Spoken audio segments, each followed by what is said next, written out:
Hello! I'm going to read you another story that I found that I've spotted a snowy scene on the front, and it's called Betty and the Yeti. Betty and the Yeti. So there's Betty. What is a Yeti? Shall we find out? It's written by Ella Burfoot. She's the author. Betty and the Yeti.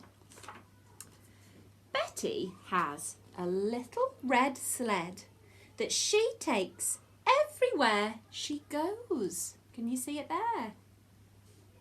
She pulls on the ropes and flies down the slopes, whether it freezes or snows. There she is, look. That looks like fun. Betty finds things in the snow. When she goes out to play, she puts them gently on her sled and then goes on her way. One day she found a pair of gloves. She put them on her sled and a jingly-jangly fluffy hat which she put upon her head. And when she saw some snow boots as hairy as a bear, she tried them on her little feet and stamped from here to there. Then she found a woolly scarf, all thick with twigs and leaves, and one enormous smelly coat that came right past her knees. Oh my goodness, these are strange things to find. I wonder who these belong to. Do these clothes belong to you? Betty asked a polar bear. No, he said, and shook his head. I don't need clothes to wear. He's got his thick fur, hasn't he? I've got thick fur to keep me warm. I do not mean to gloat, but I've no need for hats or scarves. I never wear a coat. Do these clothes belong to you? Betty asked a big blue whale. No, Whale said and shook her head and splashed her great big tail. I've got blubber to keep me warm, a special kind of fat, though I do like the bells on that jingly-jangly hat. So they don't belong to Whale either. Do these clothes belong to you? Betty asked an Arctic hare. No, he said and shook his head. Ask that rock over there. What a strange thing, thought Betty, peering at the rock. But I've asked a hare and a polar bear, so I can't see why not. Well, I wouldn't expect a rock to speak to her. It's not a living thing, is it? Hello, rock, said Betty. The rock did not reply. Hello, rock, said Betty. The rock was very shy. But finally there came a voice that said to little Betty, I'm really not a rock at all. I'm actually what do you think? Yeti! A Yeti. A Yeti, squealed Betty, and she tried to run away. But please don't go, the Yeti cried. I'd love it if you'd stay. Now, Yetis are supposed to be big, scary creatures.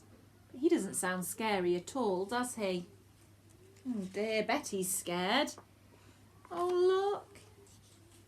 Yetis in the wild, you see, are rather shy and small. We have to wear a lot of clothes to keep us warm at all. Oh, look. Poor Yeti stood there in his pants. Wonder why he's taken all his clothes off. My clothes are big and hairy. They give folks such a shock that I threw them all away and hid behind this rock.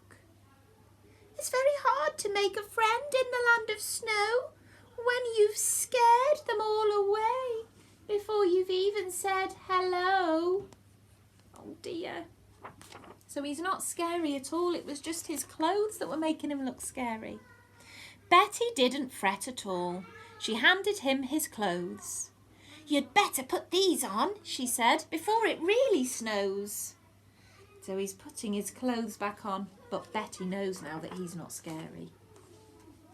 She took his muddy glove in her little mittened hand and talked with him and walked with him across the frozen land.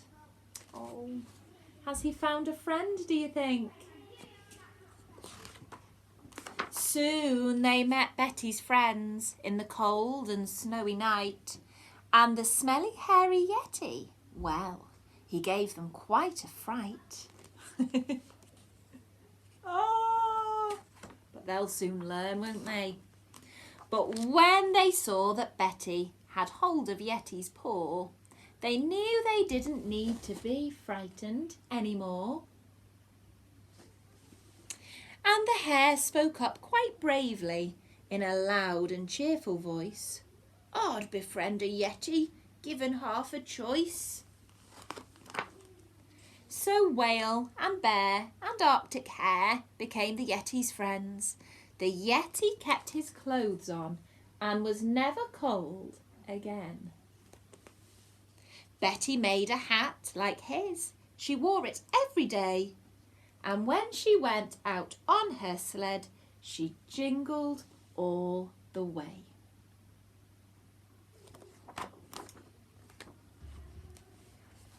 And this sign here says, you won't often see a Yeti in the land of ice and snow, because unless they've met you once or twice, they're still quite shy, you know.